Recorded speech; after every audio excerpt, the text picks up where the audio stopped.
हाँ जी, नमस्कार दोस्तों। कैसे हैं आप लोग? उम्मीद है स्वस्थ होंगे, मस्त होंगे और ज़बरदस्त होंगे।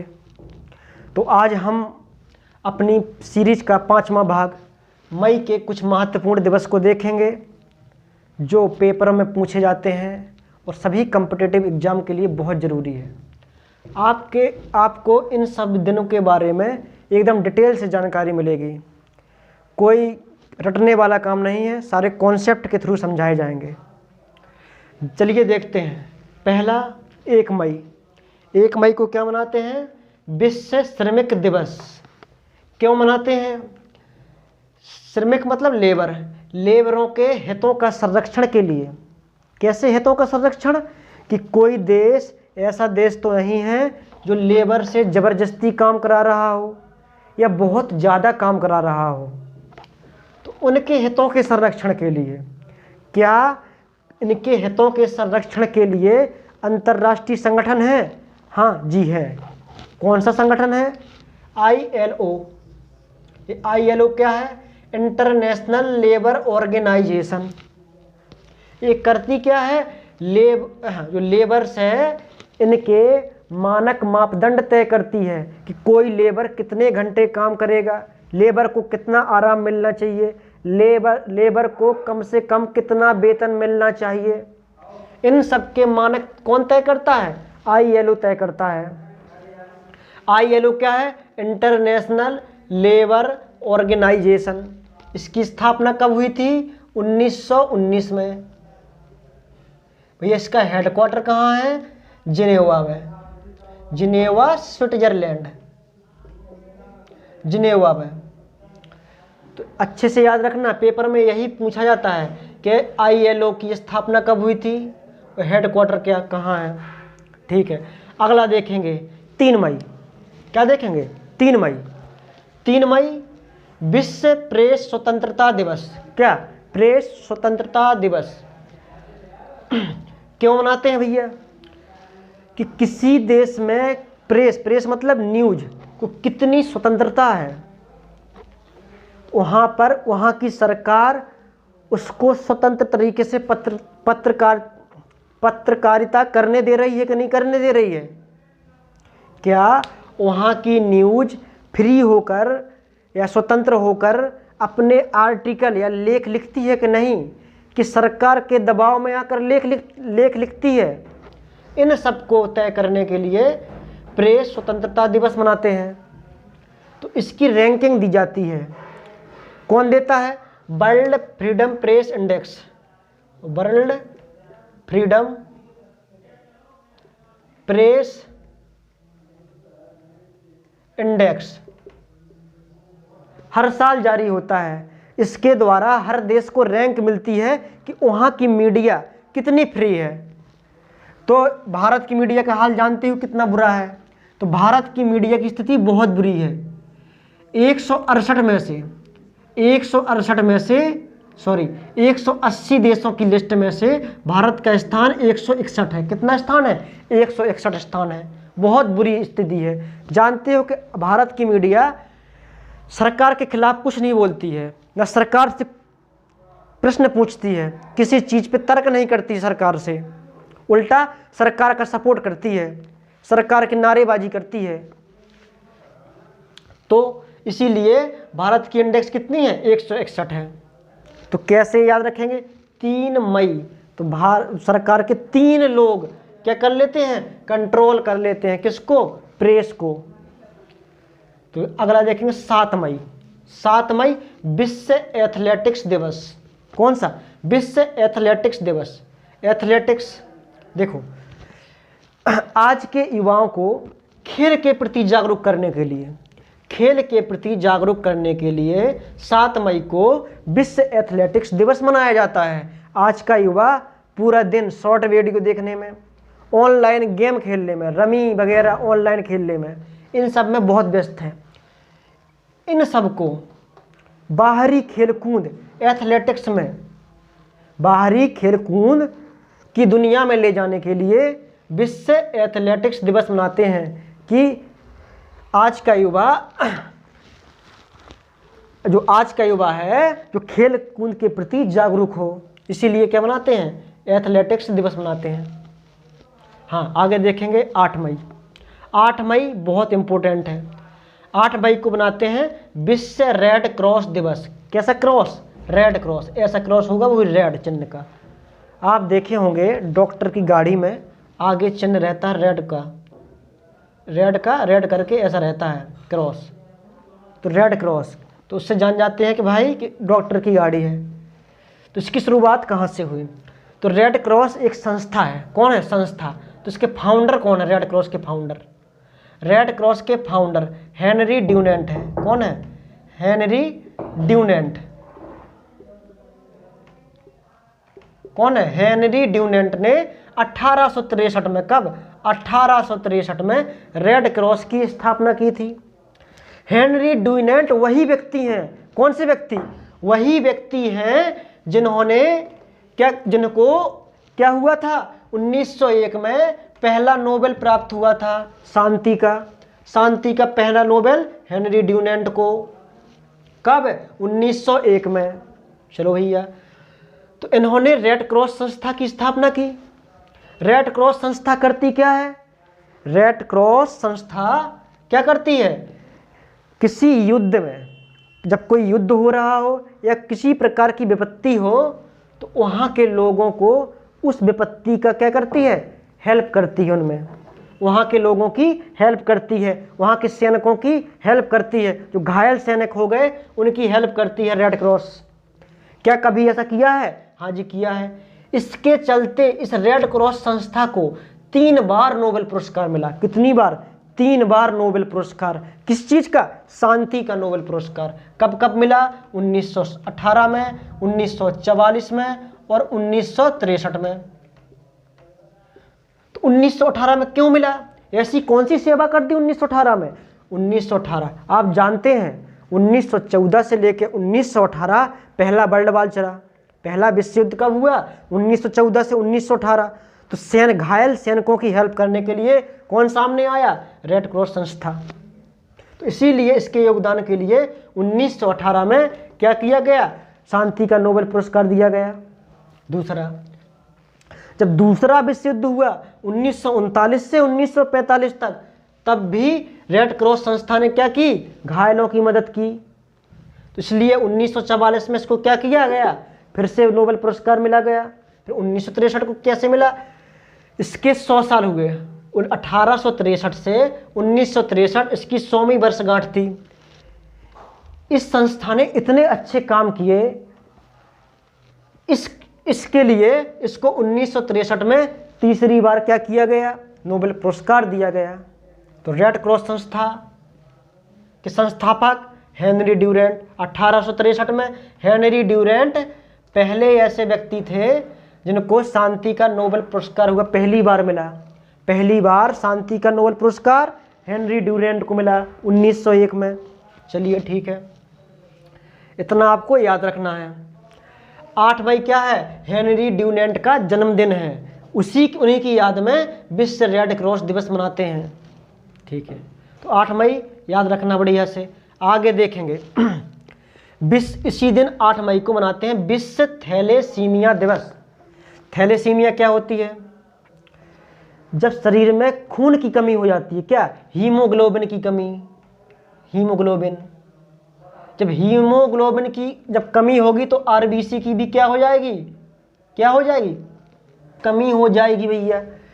तो हीमोग्लोबिन और आरबीसी क्या करते हैं, ऑक्सीजन को लेके जाते हैं। प्रत्येक ऑर्गन तक ऑक्सीजन कौन पहुंचाता है, आरबीसी पहुंचाता है। तो थैलेसीमिया कैसी बीमारी है, आनुवांशिक बीमारी है। आनुवांशिक, कैसी बीमारी है, आनुवांशिक बीमारी है। अगर पिता को थैलेसीमिया होगी तो बच्चे को भी, आने वाली पीढ़ी को भी क्या हो जाएगी, थैलेसीमिया बीमारी हो जाएगी। बहुत घातक बीमारी है, इससे बच के रहेंगे। हाँ, अगला देखेंगे तो इसको याद कैसे करेंगे, थैलेसीमिया। थैला जानते हो, डॉक्टर। रेड क्रॉस किसका होता है, डॉक्टर का चिन्ह। रेड क्रॉस और थैलासीमिया, जो गांव का झोला छाप डॉक्टर होता है ना, थैला लेके चलता है। डॉक्टर थैला लेके चलता है, डॉक्टर थैला लेके चलता है। कैसे चलता है, ठाठ से चलता है। और ठाठ से, ठाठ मतलब 8, ठाठ से चलता है डॉक्टर थैला लेके। तो ऐसे याद रखेंगे अपने मन में। आगे देखें 11 मई। 11 मई को क्या मनाते हैं? राष्ट्रीय प्रौद्योगिकी दिवस। क्या मनाते हैं? राष्ट्रीय प्रौद्योगिकी दिवस, नेशनल टेक्नोलॉजी डे। क्यों मनाते हैं 11 मई को? देखो 11 मई 1998, 11 मई 1998 क्या हुआ? भारत ने दूसरा परमाणु परीक्षण किया। उसका ऑपरेशन का नाम क्या था? ऑपरेशन शक्ति। क्या नाम था? ऑपरेशन शक्ति। 11 मई 1998 को ऑपरेशन शक्ति क्या किया था? दूसरा परमाणु परीक्षण। दूसरा परमाणु परीक्षण कहां किया था? राजस्थान पोखरण रेंज में। राजस्थान पोखरण रेंज में दूसरा परमाणु परीक्षण। तो आप पूछोगे भैया पहला कब किया? तो पहला किया 18 मई 1974। 18 मई 1974 इंदिरा गांधी की सरकार थी। नाम क्या था उस ऑपरेशन का? ऑपरेशन का नाम था स्माइलिंग बुद्धा। कौन? स्माइलिंग बुद्धा। या क्या? स्माइलिंग बुद्धा। उस दिन बुद्ध पूर्णिमा थी। क्या थी? बुद्ध पूर्णिमा के दिन 18 मई 1974 को पहला परमाणु परीक्षण किया गया। दूसरा परमाणु परीक्षण 11 मई 1998 को। उस समय पीएम कौन थे? अटल बिहारी वाजपेयी। उसी समय पीएम अटल बिहारी वाजपेयी ने एक नारा दिया था। कौन सा नारा दिया था? जय जवान, जय किसान, जय विज्ञान। तो आपको 3 नारे याद रखने हैं। कौन कौन से?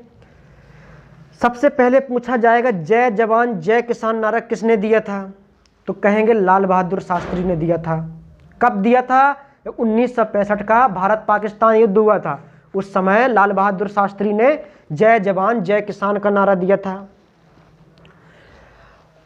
11 मई 1998 जब भारत ने दूसरा परमाणु परीक्षण कर लिया तब क्या नारा दिया? अटल बिहारी वाजपेयी ने। किसने? अटल बिहारी वाजपेयी ने। कौन सा नारा दिया? जय जवान जय किसान जय विज्ञान। कौन? जय विज्ञान। अब हमारे मोदी साहब कहाँ पीछे रहने वाले थे? तो मोदी साहब ने एक और जोड़ दिया, जय जवान जय किसान जय विज्ञान और जय अनुसंधान। अनुसंधान मतलब रिसर्च। ठीक है। अब चलते हैं 12 मई को। 12 मई अंतर्राष्ट्रीय नर्स दिवस। क्या? अंतर्राष्ट्रीय नर्स दिवस। देखो जो नर्स होती हैं, देखो डॉक्टर क्या होता है? अपना इलाज किया और लिख दिया कि ये ड्रॉप चढ़ाना है, ये करना है। सारा काम कौन करती है? नर्स करती है। उनके काम को याद करने के लिए। और कहा जाए पहली नर्स कौन थी? पहली नर्स थी Florence Nightingale. Florence Nightingale. Nightingale इसको किस नाम से बुलाते हैं? Lady with the lamp. Lady with the lamp. With the lamp. Lady with the lamp. तो कहा जाएगा लेडी विद द लैंप कौन कहलाती हैं? Florence Nightingale. इन्हीं की याद में, इन्हीं के जन्मदिन पर 12 मई को क्या मनाते हैं? अंतर्राष्ट्रीय नर्स दिवस। अंतर्राष्ट्रीय नर्स दिवस। ठीक है। आगे देखेंगे 16 मई। तो इसको ट्रिक्स कैसे याद करेंगे? ट्रिक से याद कर लेंगे कि जो क्या है होती ना, जो नर्स होती हैं 12-12 घंटे काम करके मरती हैं। मतलब कैसे मरती? मतलब मई 12 घंटे काम करके, मतलब 12 मई अंतर्राष्ट्रीय नर्स दिवस। किसकी याद में? फ्लोरेंस नाइटिंगेल की याद में। कौन थी ये? पहली नर्स थी। इन्होंने ऐसा काम क्या हुआ था? किया था तो क्रीमिया का युद्ध हुआ था, उस समय जो घायलों की मदद, इन्होंने बहुत ज़्यादा घायलों की क्या की थी? हेल्प की थी। आगे देखेंगे 16 मई राष्ट्रीय डेंगू दिवस। डेंजर बीमारी है। किसके काटने से होती है? मादा मच्छर। कौन सा मच्छर? कौन सा मच्छर? एडीज मच्छर। कौन सा? एडीज। कौन सा मच्छर? Aedes Egypt.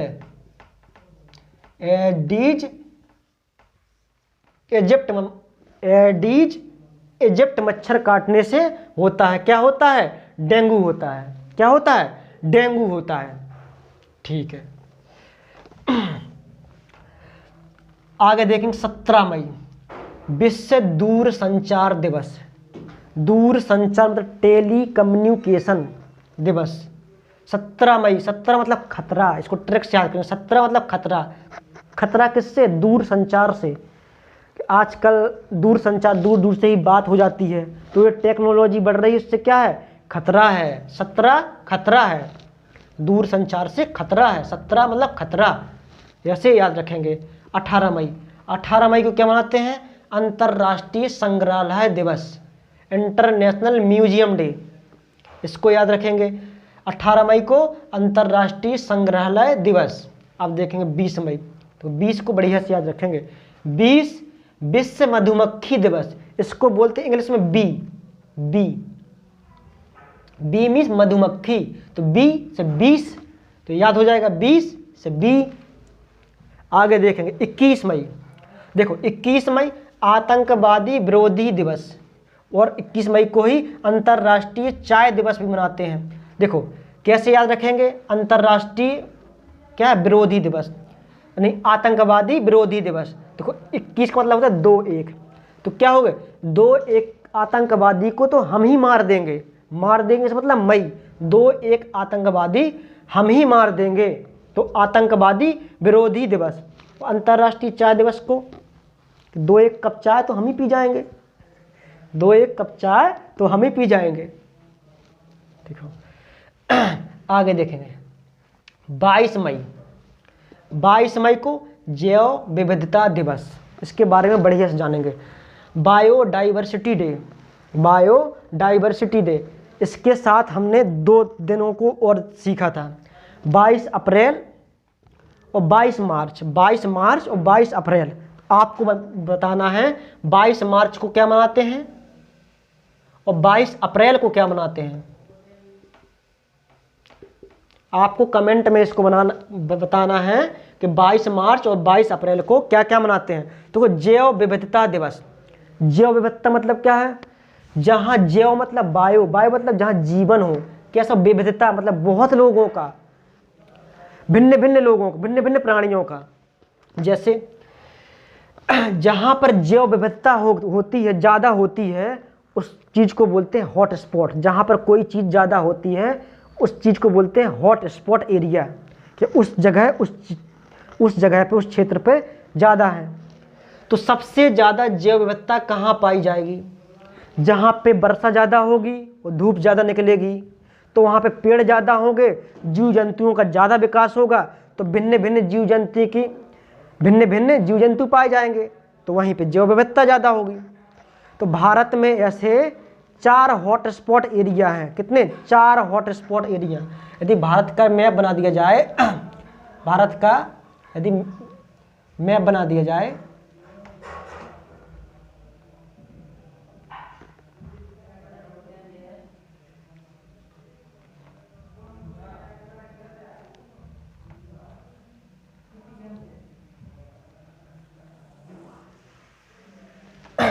तो भारत का जैसे मैप बनाया है तो 4 जगह देखेंगे, 4 जगह।